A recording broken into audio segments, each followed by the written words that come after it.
Hey, welcome back everybody. I wanted to do a video today on pre-spring, early spring, and spring activities for the beekeeping. I want to cover timing of everything and a little bit about nature's calendar versus our calendar and the two early spring and spring tasks, which are equalizing hives and reversing brood boxes. I'm going to go over reversing brood boxes in that's going to be done second, and there's very good reason for that. So let's get right into it. Right now we're in northwest New Jersey. The reason why we can't go by the calendar is spring is March 21st. It's March 9th right now. Spring is, according to the calendar, right around the corner. Can't go by that. I don't know if you can see outside. We're getting 3 to 5 inches of snow right now. So, and that's not uncommon. It's normal. It's March in New Jersey. This is what happens. So my advice is to try to learn your nature's calendar as it occurs in your backyard. Things I look for are the maple buds starting to swell. Areas where I work for my full-time job, I've noticed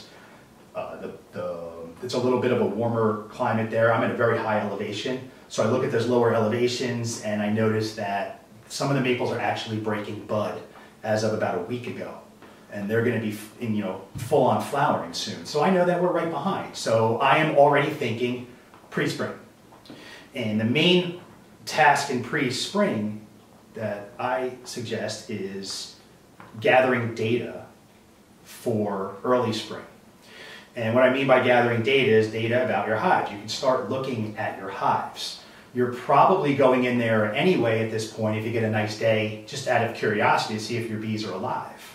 So people are like, oh, I want to get in my bees, I want to get in my bees. That's fine, go in there, but go in there with purpose. So if you're going to go in there and satisfy your curiosity, at least get something useful out of it.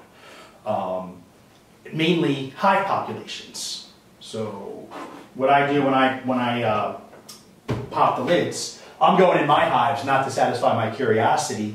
I'm going in to check hive weights. This is the most common time of year right now in the Northeast for bees to start starving out, because we tend to get a little complacent, and because spring it's right here, it's right around the corner, and we tend to rush the season a little bit, and we got to learn to hold ourselves back. So I go in and I check my mountain camp reserves that I have on any hives, or I check hive weights. I do just a simple Hive test. Of course, they're going to be lighter this time of year, but you're going to get to know as time goes on and you get more experience in your vet what your hives should feel like when you do a Hive test. But while you're in those hives, take note of the population. And the way I get a good gauge of a colony's population is by just counting seams of bees. You got your top box, and this is where most of your bees are going to be at this point in the season, because they're working their way up. Bees work their way up from the bottom box, transition into the top box throughout winter. So this time of year, winter is winding down and spring is starting to approach. Those bees are going to be, mostly in this box. So just the other day, I opened up my hives to check, stores, and sure enough, this whole top box was just covered with bees, and the inner cover had bees just all clustered on it.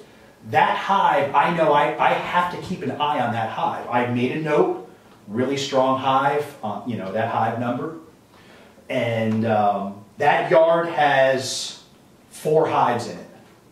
It's just one of my smaller yards. I got 4 hives in that yard. And I already noticed that there were 2 other hives that were not nearly as strong as that. I'm reluctant to say weaker, because I don't want to give the idea that there's something wrong with that hive. There's not. Every hive has its own personality. Every hive is going to winter and cluster and brood up at different rates. So this point in time, we're gathering that info. You're making the notes. You're not doing anything. You're not manipulating any frames at this point. close up your hives, you're good to go. You could breathe a little bit. Think about early spring. When early spring gets here, and I consider early spring to be when you have stretches of weather that you have inspectable hives, like you have a stretch of 60-degree days, and the nights are staying a little, they're staying up there a little bit, above freezing. They're not going down into the 20s. That would be your early spring. And that's when I'm comfortable pulling some frames. So I'll go back into those hives that I've had labeled as strong or not so strong. And if they're still in that condition, I'll do what's called hive equalization. You have to equalize your hives. I think a lot of people don't do it, especially newer beekeepers. And it's the first task that you can do to your bees. And it's so valuable moving forward for the swarm season, because it really is, even though it's so far away from the swarm season, it's the first step in swarm management, or swarm prevention, we'll call it. And equalizing hives is as simple as it sounds. You got your hive here that was just really booming and had the bees on the lid. You had this hive over here that was next to it, and it wasn't so strong in relation to the other stronger hives. So what I will do is I will go through on that really nice day, no wind, I'll pull some frames, I'll harvest out some capped brood frames from this hive. I don't want open larva frames, I want capped brood. I don't want this weaker hive to have to do anything. So we're going to donate the capped brood and the nurse bees that go along with it. Obviously, you're going to find your queen and isolate her before you start swapping frames back and forth. That's an absolute must. You don't want to wind up putting a queen from here to here. So the way I do that is I always have a quiet box, what we call a quiet box, with me whenever I'm going to pull any frames. And as soon as I find that queen, I take that whole frame out, put her right in the quiet box. Now I know that I have the freedom to just go through this hive, the pressure's off, I don't have to worry about hurting her, I don't have to worry about accidentally transferring her. You harvest out your brood frames. Let's say you had 2 really strong hives and 2 hives that not so strong. Maybe take 2 frames from each if you had, if you determine. You don't want to set this hive back too much, you just kind of want to relieve it. So take 2 brood frames out of here. If there's 6, take 2. If there's not a lot of capped brood, then just take 1. Take 1 from one strong hive, 1 from the other strong hive, distribute those over here. Take the empty frames that have nothing going on from the weaker hive, empty drawn frames, and put them over here. You're doing 2 things right there. You're relieving this hive, giving her room to lay, relieving that pressure, and you're boosting this hive and its morale. Hives have a morale. The hive might be weaker just because it's just genetics, or the morale might be a little crushed. It's coming out of winter, they just busted their butts getting through winter, and you're helping it. So a lot of times a morale boost is all a hive needs to get it going again.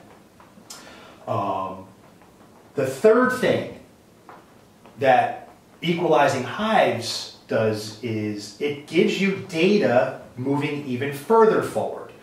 If you're going out there every week or so and you're equalizing your hives, and those hives are all getting equal, and let's say there's one hive that's just, it's not really recovering. You just feel like you're always helping this hive out and it's for nothing.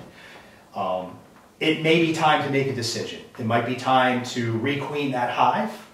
You could go about it by just finding that queen, pinching her, discarding her, and combining this hive with one of your strong hives. So that workforce goes into that hive, and then you've just freed up all of these resources. All your drawn comb and any honey that any hives might need, and you can distribute that amongst your hives. So that's hive equalization, and that is done in the early spring through actual full-blown spring. The next thing we're going to go over is reversing hive bodies. I hear it asked a lot on forums and Facebook groups, when should I reverse my hive bodies? And the short answer is when you need to reverse them, and even if you need to reverse them. You don't want to reverse too soon. in the season, like in the very early pre-spring when there's still chilled temperatures, you want to wait till things warm up a little bit. I usually find that I equalize my hives first, then the next step would be reversing if it needs to be done. So let's go over what a candidate for reversing would look like in the first place. So if we rewind back to last fall and early winter, the bees will all work their way down to the bottom box. End of summer, fall, they start foraging really, really hard. And they're packing away all their stores up here, and they're using their top box to store, you know, all their nectar and their honey. And that's going to drive that cluster down into the bottom box in an ideal situation. So they're all down here. And then as winter progresses, they slowly work their way up into the top box. And there's a transition period here where they're going to be occupying both boxes.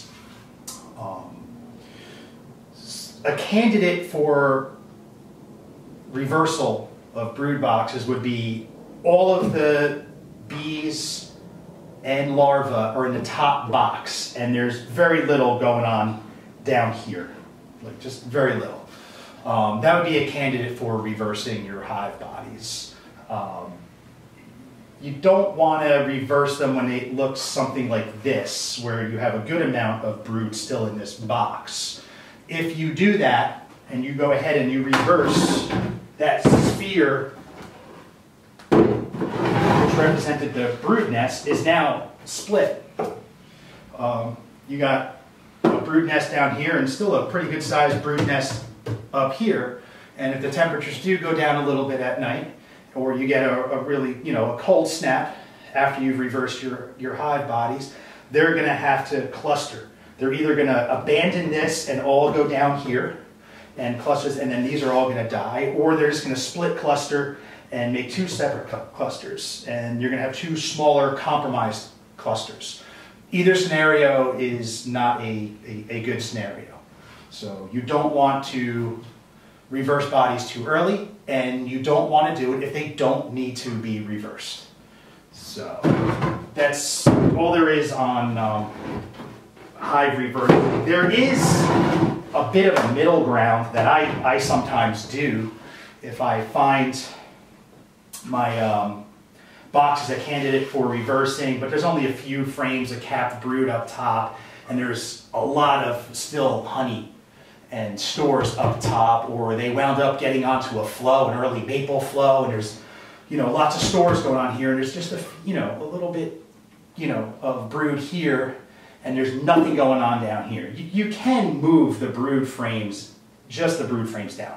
If you reverse that box out and you've got 3 frames here, like 6 frames of stores, and you move that down, they're going to want to move that back up. They always want to bring the honey and nectar up. So you don't have to necessarily do a box for box swap.